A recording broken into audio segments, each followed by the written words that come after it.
Jumpa lagi anak-anak, bertemu lagi dengan Bu Guru di materi matematika pagi ini di penjumlahan pecahan dengan penyebut sama. Anak-anak, untuk melakukan penjumlahan pecahan ada beberapa aturan yang harus kalian ingat. Aturan yang pertama,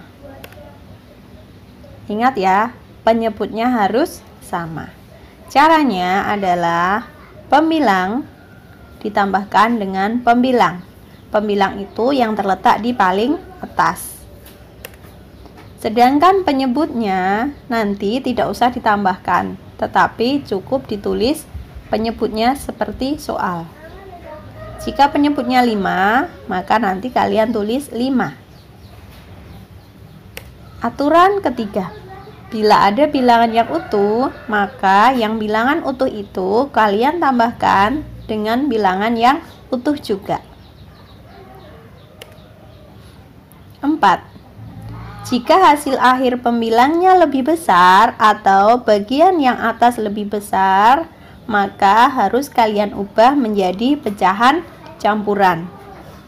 Dan nanti bilangan yang utuh ditambahkan ke bilangan yang utuh juga. Aturan yang kelima, jika nanti hasil akhirnya belum sederhana, maka harus disederhanakan. Bagaimana tahu kalau itu belum sederhana? Caranya adalah kalian lihat pembilang dan penyebutnya apakah masih bisa dibagi dengan bilangan prima. Jika masih bisa dibagi dengan bilangan prima, maka pecahan itu belum sederhana. Supaya anak-anak lebih jelas, anak-anak bisa melihat contoh dari Bu Guru di video berikut. Perhatikan contohnya Bu Guru. Contoh 1. 3/5 ditambah 1/5. Kedua-duanya penyebutnya sama. Maka caranya adalah hanya dengan menjumlahkan pembilang ditambah pembilang, lalu penyebutnya tidak dijumlahkan, tetapi sama dengan penyebut. 3 tambah 1, 4. Yang bawah ini tidak dijumlahkan, tetapi cukup kalian tulis 5. Contoh 2.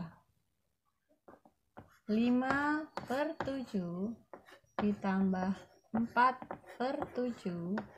Seperti tadi, penyebutnya sama. Lalu yang atasnya kita jumlah, 5 tambah 4, 9. Ingat anak-anak, kemarin anak-anak sudah diajari mengubah pecahan biasa menjadi pecahan campuran.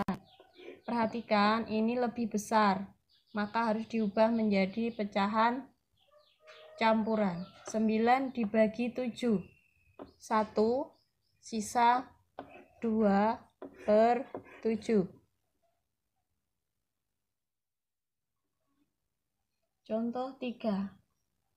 Ini Bu Guru memberikan contoh yang ada pecahan campurannya.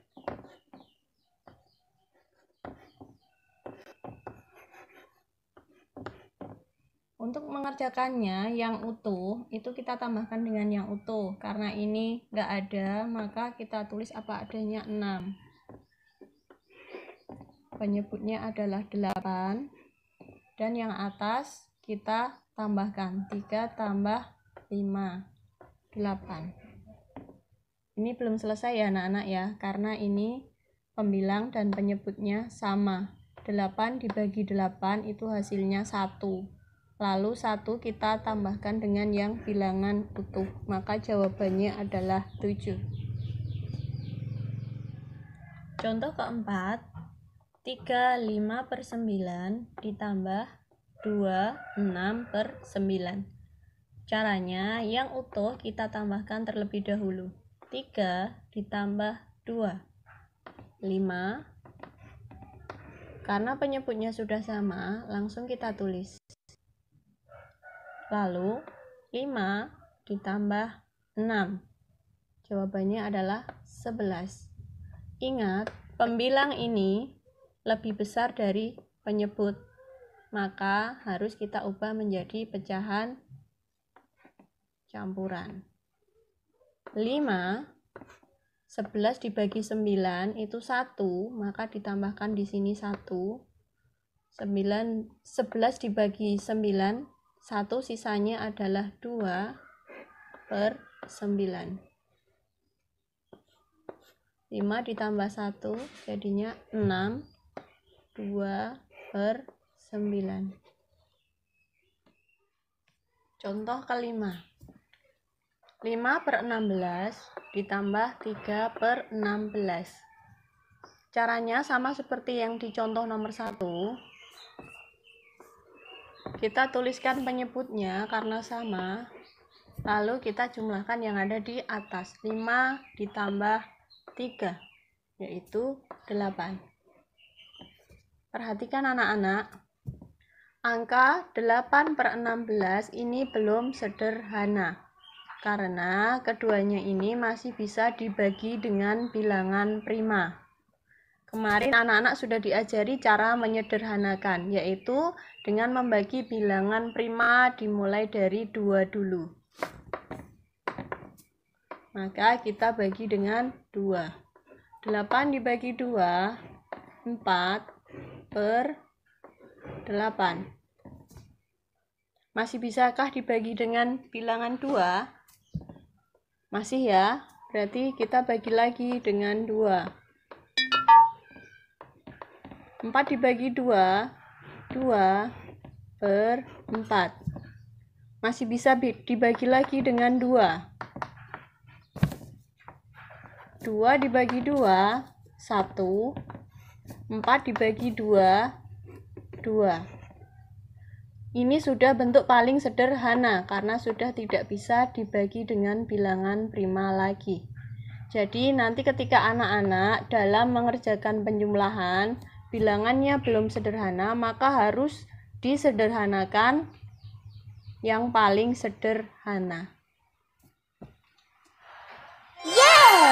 Baik anak-anakku, sesudah melihat penjelasan video dari Bu Guru tadi, kalian sekarang mencoba mengerjakan ya. Tulis di buku tulismu. Soalnya ada 8. Ingat ya, jika nanti hasil akhirnya belum sederhana, maka harus disederhanakan. Jika pembilangnya lebih besar, nanti juga harus diubah menjadi pecahan campuran. Ingat ya anak-anak ya. Selamat mengerjakan.